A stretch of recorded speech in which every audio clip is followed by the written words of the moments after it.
and welcome to Empower Together. I'm your host, Desirie Parker, and today my guest is David Reid. David is the Chief Marketing Officer and Chief Technology Officer for NOV, which you probably have heard of. Um, so just a little bit about David. David's life and career has been focused on just the development of people, business, technology, and culture. David's been all over the world. Um, he's been a pioneer and champion of strategic growth in technology, business models, machine design, and industrial digitalization. It's a mouthful early in the morning. He is a global public speaker on innovation, change, and leadership, as well as being an advocate in addressing modern slavery. And that is kind of the venue that I met David in. So I'm going to share. David is one of the co-founders of a movement called RedM. I have my coffee cup for them today, which is hey, there we go.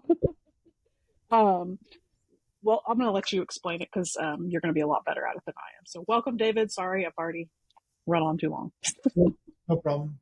RedM was came out of being on the board of Redeemed, but I realized there was a need for professional help, particularly in the marketing side originally, and then realized there was a lot of professionals who could get involved. It really works as a double system where we're getting help to organizations that are helping survivors of sex trafficking, but also really building awareness in the community. And so by engaging professionals, I think when our first meeting, you were there, I think we had maybe 50 people, most of whom did not know anything about sex trafficking. And so it became educational. While they were wanting to help, they also didn't know the challenge that we were facing in society. And so we've learned a lot. It's been 5 years. I guess last year we did 39 events.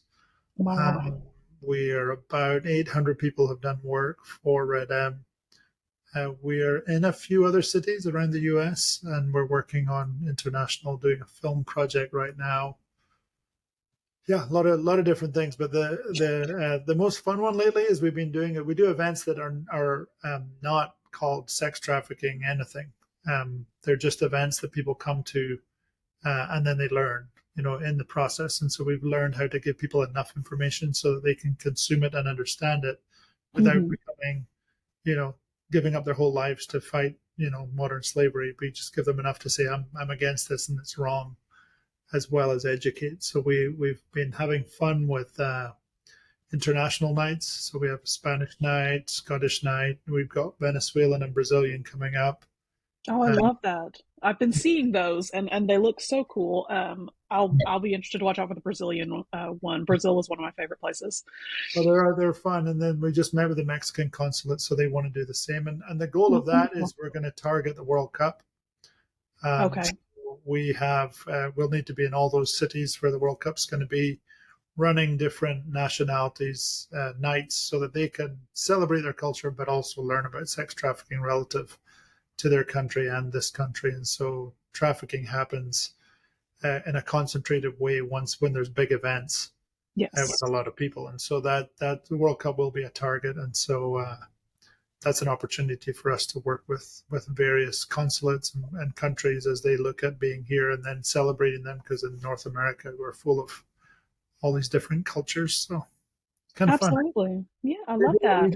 We do keep it fun, which is the hard. Usually it's a very dark and hard subject, and most people stay away because of that. So when you make it a fun thing, it allows people to engage, learn more, but not dive deep into the subject.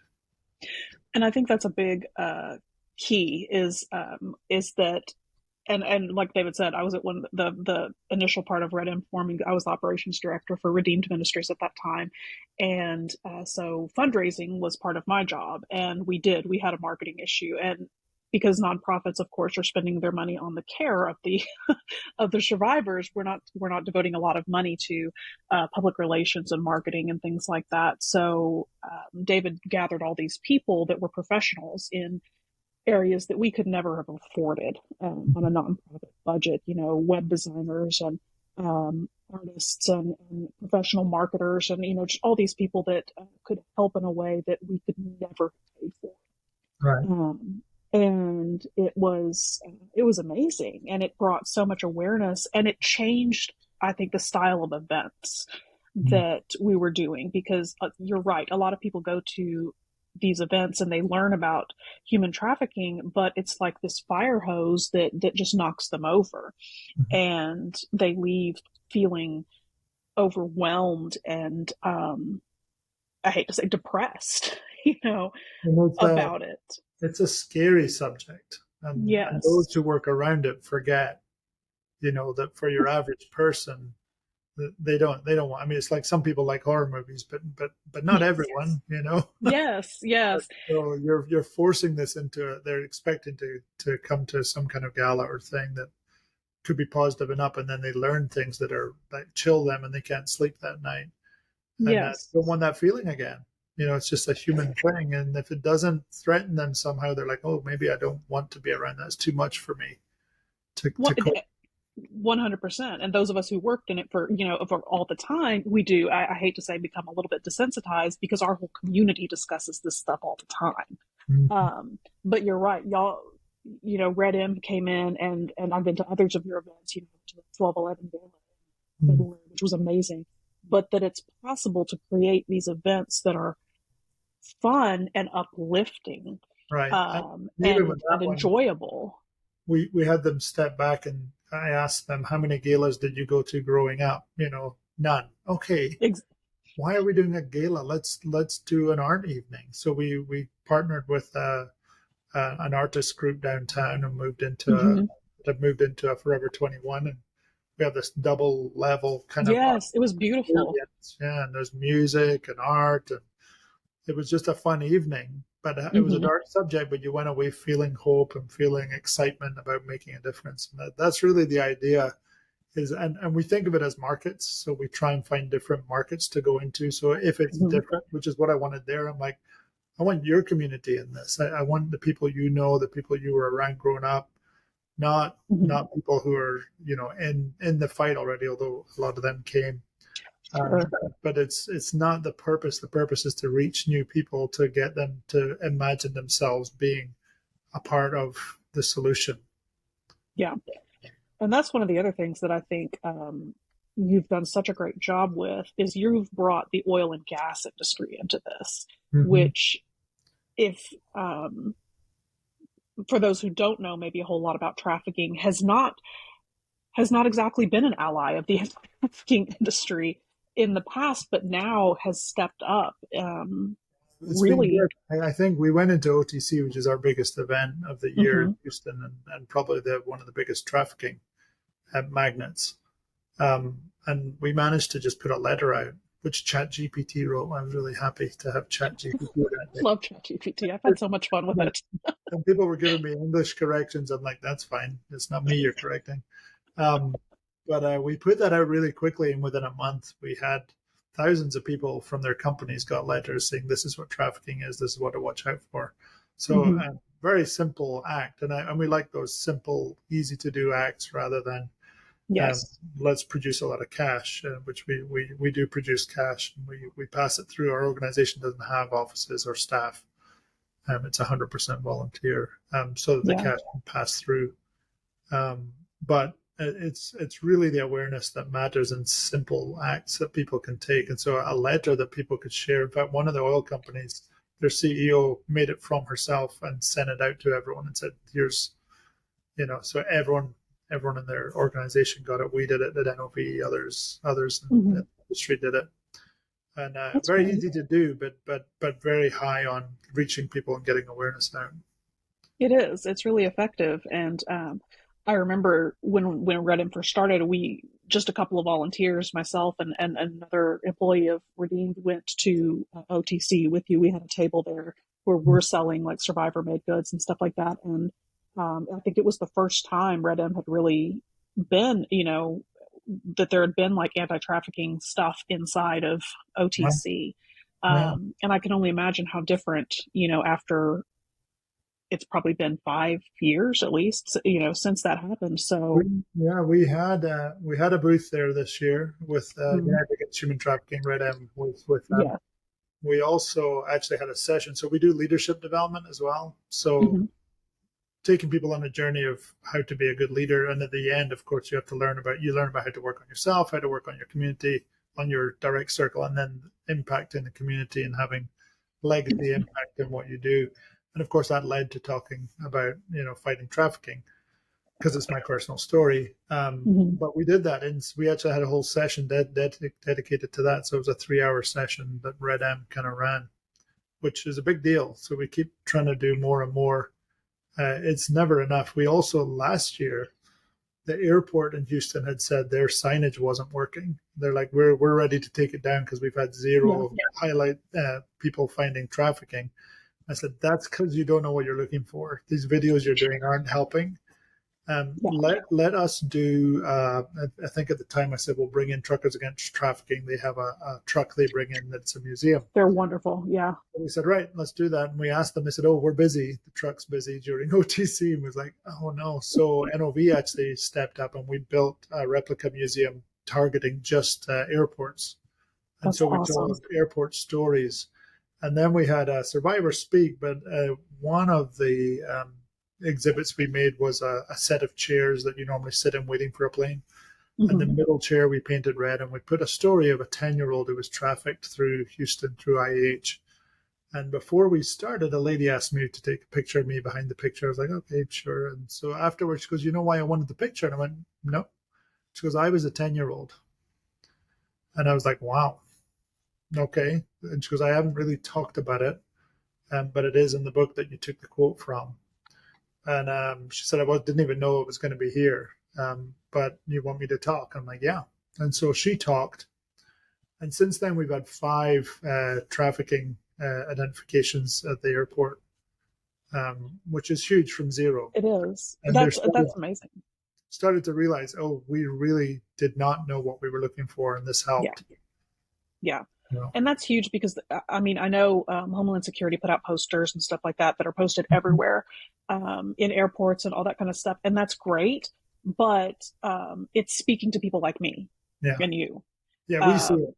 In fact, wh- now when people know about Red M, they start to send me pictures. Oh, look, it's at the airport. But it was yes, there before. They just didn't see it. it was. And, but it's not, yeah, it's not speaking to victims. That's right. It's absolutely, They don't they sell don't see it. themselves, in that at all. And, in fact, it's so wordy. Yeah, no, With the posters that they're when we not did reading it, anyway. the first event, we've done 2 events at airports, but Mm-hmm. the one of the heads of Homeland Security was sitting beside me on the stage for the politicians. They all came and got Mm-hmm. their pictures and then left, I've as they been to do. those, yes. Yeah, but Yes. she said to me, she goes, it was Blue Campaign is what they call it, and Oh, yes, yes. she said I this. remember when that launched. She said this wasn't Blue Campaign, was it? And I went, no, it was us. Like we did this. We did this for Yeah. them. It was only on the morning of. I didn't even know what Blue Campaign was, and they all turned up and said, "This will all be Blue Campaign." And I was like, "Oh, okay, cool. That's all right. We don't need the attention. We just need it to happen." Yeah. Um, Yes. Yeah. but yeah, I think that's they do the posters and they hope that's enough, and it isn't, and that's what we learned in that case. And Mm-hmm. we're looking at it. We keep talking with the airports, but that was an OTC focus that was Mm-hmm. very good and was the right. Everyone was like, "Why are you doing this during OTC?" Which was really a great question the year before. You're like, "Well, guess what? Yes. These big conferences draw traffickers." Yes. Just like World Cup. Just because like I said, Brazil's one of my favorite places. I've been there multiple times, and so I have Mhm. friends in Rio and places like that. So when they were doing um, the World Cup there a few years ago, and my trips there have been mission trips. So the time I've spent has been in the favelas and things like that. I mean, and they were just bulldozing the people out of those places. Yeah, And the trafficking going on, the exploitation of the poor was just so horrendous. yeah, it's really And if it's going to happen again in Mexico, yeah. to make it Well, pretty for Mexico, the I think, will be cameras. here. Yeah. So we're gonna. I mean, I think all the cities are gonna see it, Mm-hmm. but it was nice to have the consulate open to talking because that Good. they're going to do a Mexican night. Anytime you can build in the community, and I think it's giving Yes. people things they can do. It seems overwhelming and Yes. all big or all far away, which helping people understand. I think one of the best things we've been doing lately is we've had a number of Red M people reach out when you explain grooming and say, I think that's my daughter. Like you're describing her right now. And we've been able Yes. to identify the boyfriends as traffickers in numbers of cases now. And that's great to stop even the process beginning of some kid being trafficked. Yes. I think that's one of the most powerful things is being able to speak to people because I had a similar experience working with Redeemed, where a friend from my own neighborhood who her daughter went to school with my own daughter from pre-K, Yeah. and they were 14 years old, and her daughter was being groomed on Snapchat. Yeah. And she reached out to me about it, and what is this? Mm-hmm. And we took it, and going through it, I was like, it ended up being turned over to another organization and stuff like that. And but it was important, that people understand. And I've used that as an example without names, of course, several times. Is like this does happen Right. in upper middle class, good Christian families Mm-hmm. with that. This was a homeschooled Sure. No, no, child that took horseback riding lessons. no, This it is not. shocks people because they It think they does. have their idea of what trafficking is, and it's not. And particularly now, the No. grooming has become, one of the biggest things. It's got very close. I tell everyone it's coming to you. You're Yes. best do something now. It's coming towards you. It's coming towards your family and your friends' families. Yes. Usually, when we do introductions to trafficking in companies, there's usually one person at least who'll come forward and say, "Hey, I think I have a family member." Yes. Happens all the time. So I've had that experience as well when speaking. Um, and that's why I think it's so important that to go out and do these educations in, like you're doing them in, not overwhelming, in smaller chunk right. pieces where people can understand them, and then but gives people the courage to come forward and say, I think this might have happened. I think Okay. this might be happening. We worked on the communication side quite a bit so Mm-hmm. that we're not doing what everyone else does and just shocking with numbers or because it's overwhelming. It is. We tell a story of 4 Liam Neesons, and that works really well.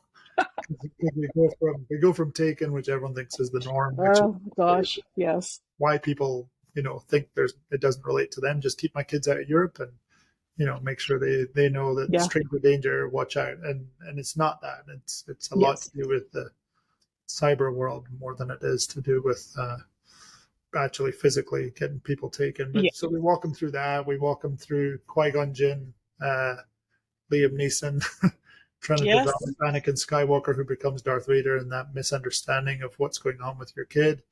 And then Mm-hmm. we talk about Daniel in Love Actually, which is Oh, a single okay. father connecting properly to a son and talking about father-son and father-daughter relationships and how Mm-hmm. important that is. And then we go to Schindler's List and say, there are people doing this. There are people who are actually helping people out of slavery.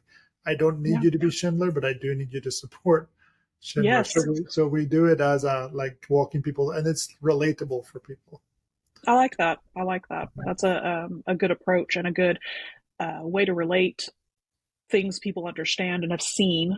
Mm-hmm. And a story that's already been established. Right. Through the movies that they've seen. And it's Um, modern language. People talk in movies. That's the foundation of their understanding at this point. we do. I mean, entertainment is such a big part of our lives, and so Mhm. to take people who've seen, I've seen 3 out of 4 of those movies. Mhm.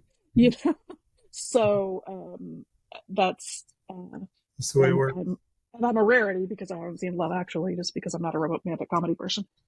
So most people have seen Yeah, those it's okay though. movies.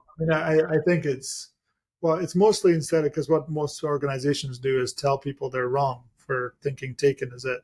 So instead of correcting people, you take them on a journey of education rather than go, you're wrong. It's not that. I know you Yeah, thought that, but you're right. It's like they're always, yeah, we don't think about what we're saying to people, but yeah. you have to draw people in and then bring them along on a Yes. story, so they can feel like, okay, yeah, okay, now I can explain because I Hmm. have knowledge of something that makes sense to me.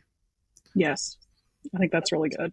That's really, Mhm. and there's really, it's not even a matter of being wrong so much as that being so far the extreme of what could happen. It's not that that could never, ever, does never happen. It has Right, never happened. right. That is very remote Right. Um, People will send me like Circumstance. the young girl who was grabbed in Dallas in a stadium. I got sent that from everybody, and I was like, yes, but no.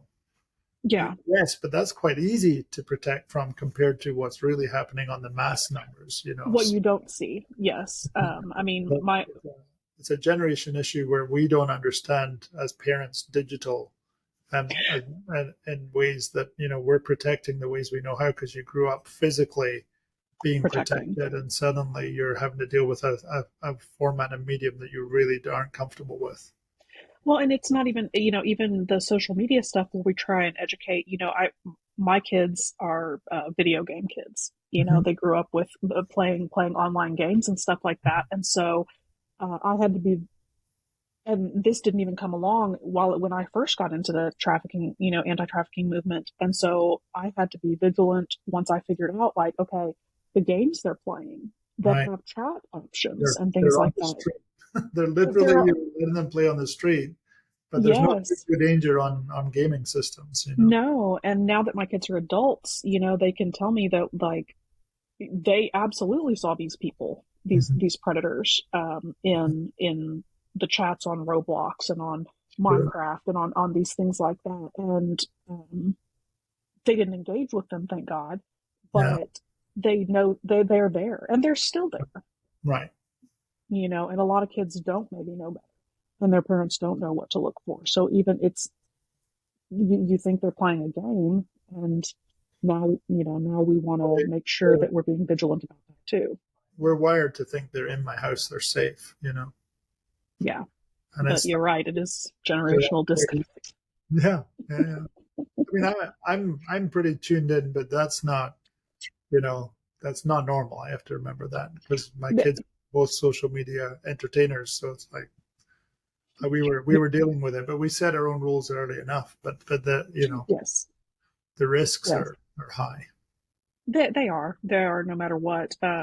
But yeah, and we can't shield kids from everything, and that's I know when my younger daughter went to high school, we had she had gotten her first iPhone, but and we had all these protections on it.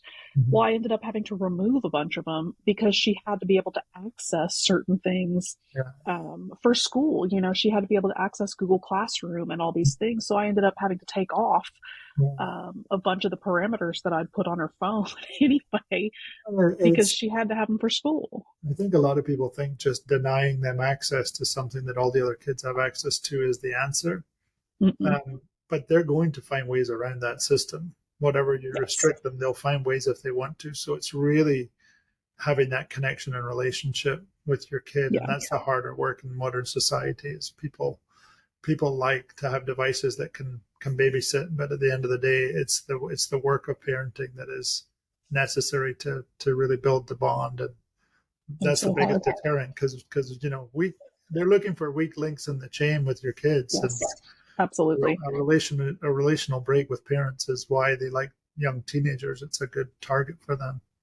It is. It's because every kid is going through that angst time, Mm-hmm. where mom and dad are the enemy, Yeah, and so it is. It's a very easy time to get and kids vent online, right. which is If, something that we didn't have. right. So yeah, it's people people don't necessarily understand that big Mm-hmm. that big gap, but when you talk about relationship and stuff like that, that's one of the things that drew me to David a long time ago. I've known David now for several years. He was on the board of Redeemed, like you mentioned. His wife was on the board first, so I knew Beth before I knew David. Yeah.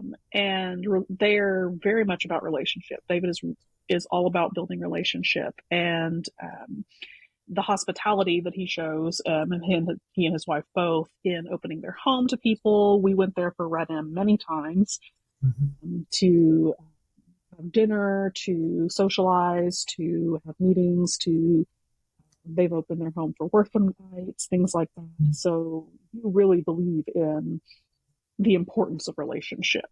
Yeah, yeah. And we have people live with us. We've always Yes. been in that space. But I mean, we had some severe things happen to us very early in our marriage, and that helped. I mean, we were homeless in Scotland, and Mm. couple of times, and then we lived in government housing for quite a while, and all of that really helped us to understand human beings and need and brokenness, and that it's very normal, and the need for connection. And in the middle of that, we had tons of rejection from people. So there's a lot of things that fed us, and helped us really to understand that and to know like that. That connectivity and community is so healing for people and for us, So we live in that space. We do. I love that. And I love that you understood that from those hard experiences because so many people, those kinds of experiences send them in the opposite direction. Sure. And I was in a process a few years ago where I was going through like your top 10 traumas. Not that that's a Mm. thing to be proud of, but it's a thing you should face. Yeah. And none of that was in it. Funnily enough, it was the things that were informing my limbic system of, causing Hmm. me to have negative thoughts. All, Yes. all were way before that experience. That experience was piling onto some of my negative thoughts, but it wasn't the source, which is pretty interesting. But It it is. it did inform us. It did inform us a lot and build things in us that were helped us to know about that our life is for purpose, and that we Hmm. need to do something with it. When we have something, it's not just for us, it's It for created everyone. resilience Yeah, and built something different. And that's what I think a lot of people don't understand about trauma is trauma isn't the event.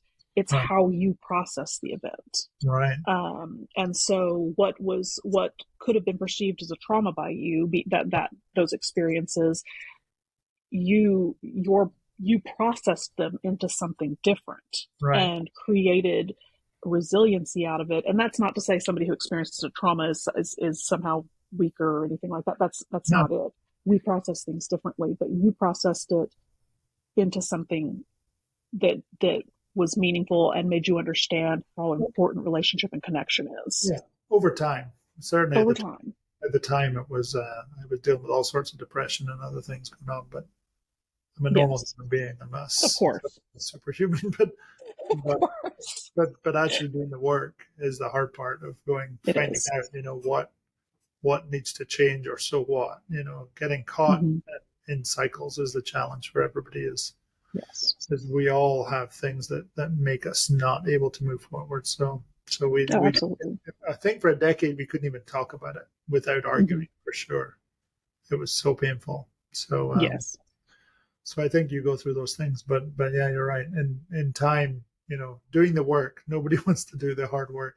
Same thing I teach in leadership class. People are shocked Oh when I gosh. do leadership that it's so self focused at first, Yep. because it's in your root system. What's going Mm-hmm. wrong in your life, and not in the fruit system. It's not trying to hide your Yes. bad fruit. It's trying to deal with where's that coming from. Yes. You know. I do a trauma informed leadership class on how to create like a trauma informed workplace, which of course is focused heavily on the leaders. And so yeah, I do something similar. And it is. It's about you as the leader. Every time I go, because my first session is always on that subject. Mm-hmm. And the amount of times people were like, "Wait, we've never been taught this in leadership. We've always been taught to do the right things, to look good, to be Mm-hmm. good, but never with where's the source." And Yes. I said, I always tell people that's because that's hard work, and a lot of people haven't done the work, so they Mm-hmm. just live with their dysfunctions. Yes. And bring them into work Yeah, and bring them into their all the leadership good styles. and succeed. And once they've succeeded and made it to the top, there is no turning back. They just think that it worked, so that's what I'm going to keep Yes. doing. But Yeah. I was very lucky in business to have some incredible leaders that I worked for who I just loved how they thought about people and how they were. Mm-hmm. They were very self-aware people, and in the oil and gas business, blew my mind. Did not expect it. But it really, they were Californian corporations, so maybe they were a bit Mm-hmm. more wired that way, a lot more psychology in their thinking, but a ton Mm-hmm. of rules that were just really well thought out, to make people flourish, and that affected me for the rest of my career, for sure. That's good. Good leaders have that potential to make such a positive impact in the long term. Yeah. Um, I know for me, because I've had some very bad leaders, but I've Mm. also had some really amazing leaders made me under that have made me sustain through the bad leaders and understand like this isn't a people, this isn't a bad person issue. This isn't a, this is a doesn't know how to lead issue. Yeah. No, um, I probably the things that they did best for me was highlighted my strengths and my weaknesses, yes, and were very about me, which causes me now my time is mostly on people. yes, I think about my directs. I spend a lot of time with them. I go into their reviews with their direct reports. It's learning to be, go deeper with people and to help them to go on their journey. yes, I've been in enough cult-like environments where people control, so I understand that yes. control is not good. And we do. I used to tell people we grow people, and we don't. We do not grow people at all. We create environments where they can grow, and so it's Hmm. understanding that control level of where people are free and they should be free. So you create a work environment where you try and do the best things to help them decide who they are and how they should be, but not manipulating. It's just Yes, creating environments and listening a lot and encouraging and giving feedback. And so it's a great process. I love that. Yeah, and like you said, spending the time with them and that's my one of my last positions as a program director in a facility was most of my time was devoted to spend to time with my employees rather than time with the clients on the in the facility, Sure. because at that point, I needed to be developing the frontline leaders Yeah. so that they could lead their teams, Mm. and build leaders out of those teams, and impact the care that was ultimately being given. Well, and I have tons of control issues, but and I I understand. want things to be just right. But learning that I'm not the answer, and that my disappointment, which is constant and always there, I can always tell you what's wrong with things. I've learned that's not good for most people. And so if people were introducing me to new employees and said, "This is David. When he says things are not horrible, that's an approval." And I was like, I "Do remember. I remember I them. Your say that?" employees when RedM was low, a lot of NOV. I Yeah. remember. Yeah, so I've had to learn to just say it's great. And so I tell the team, if you ever want more information, then it's great. I'm here for you. But it's great. Yeah. It's good enough. It's like, but I can. My view is always it can be better. So there are certain parts of the team who will like after a meeting say, "You really don't like this one." No, I don't. But that's okay. And they're like, "Okay, but what do you want?" So they're wired that way too. They're always trying to like polish the apple.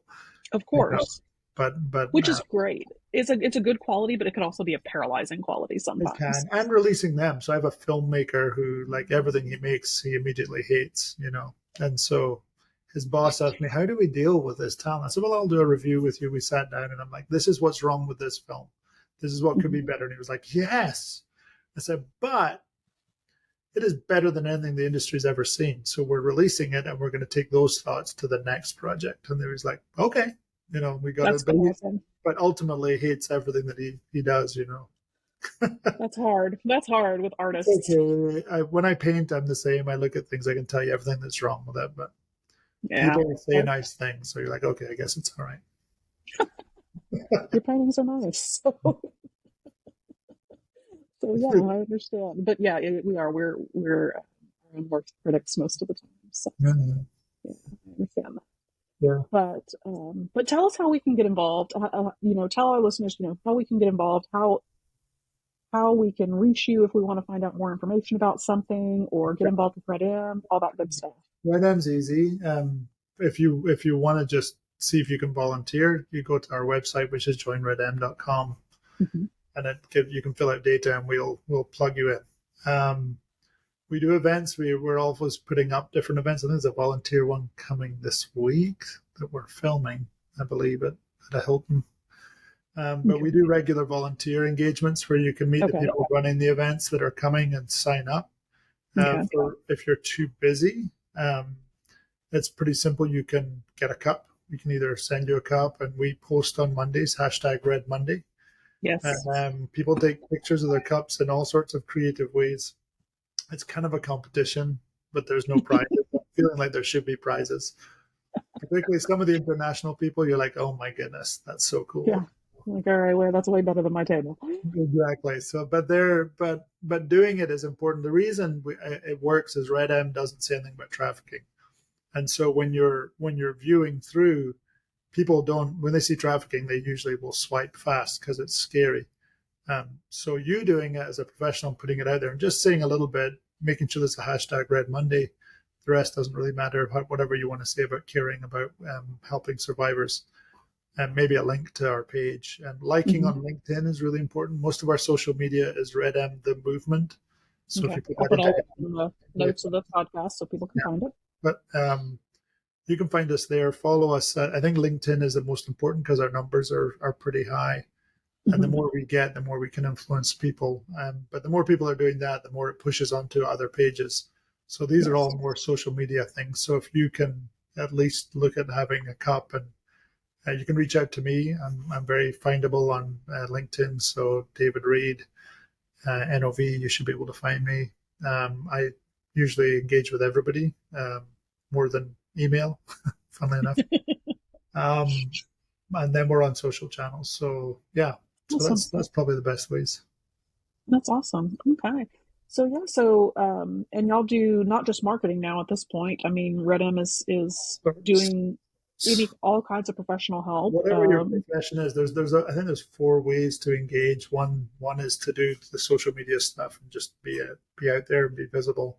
One is a professional with purpose. So you bring your skills. So if you have what we learned with the marketing thing and with everybody is if you have a skill, it's actually highly valuable to others, yet it's easy for you to do. Mm-hmm. We make a point of not overusing people, so we'll only need a small bite of what you do, what your skill is, and we'll try not to do more than one project a year if we can, unless you're ill and you want to do a lot. But generally, we try to get people to do a little because we burn out too easily. Yeah. So professionals with purpose, straight volunteering, where you just say, "I'm available. I'd like to go to an event and check people in or do whatever you need." Mm-hmm. And I'm missing the fourth one. I can't remember what the fourth one was. Professionals, volunteering. Oh, trying to engage people in the event. So trying to Oh yeah. sell tickets and get sponsorships. So if you're well networked, that's a role we need a lot of. Yes. And then there's jobs inside of RedM, just running the organization. If whatever you'd like, if you're in a skill set and you'd like to learn more about a skill set, we can connect you with experts. If you are an expert, we can connect you with people who can help you do the work. So that's a kind of symbiotic relationship where whatever your professional interest is, we can connect you and tie it in. But usually everyone has something in their pocket, something that they love doing or love to be around, and we want you to do what you love doing. And Mm-hmm. we let people start up in their company, start up in their city. We have various ways of helping you do whatever you want to do, but the main thing is to do something. Okay. Awesome. Well, that's perfect. So people can reach out and go to RedM's website, RedM the Movement. Um, y'all do post on LinkedIn all the time because I'm on LinkedIn every day. You'll see. And so, yep, I see y'all every day.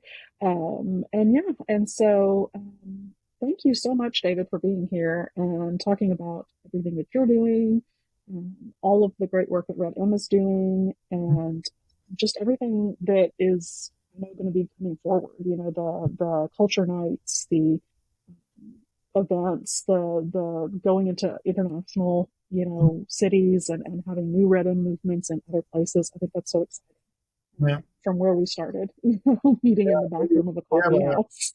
there's a process and procedure team, so they're working on downloadable ways to engage. So you can run events, you can do different things. Oh, I So love that. the structure people, not like me at all, but they I love doing understand. it. So there's a ton of people helping, which is nice. I understand. Yeah, I'm like, I love the vision people. Yeah, This is a great idea. yeah, Something, exactly. please make it The happen. doers. We have a lot of doers. I value my doers the most because execution 100%. is the secret. It is. But people who are good at it, they are invaluable. Yeah. Invaluable. So, well, awesome. Thank you so much, David, for being here. It has been wonderful speaking to you. Thank you for listening, everybody. I'm Desirie Parker, and this is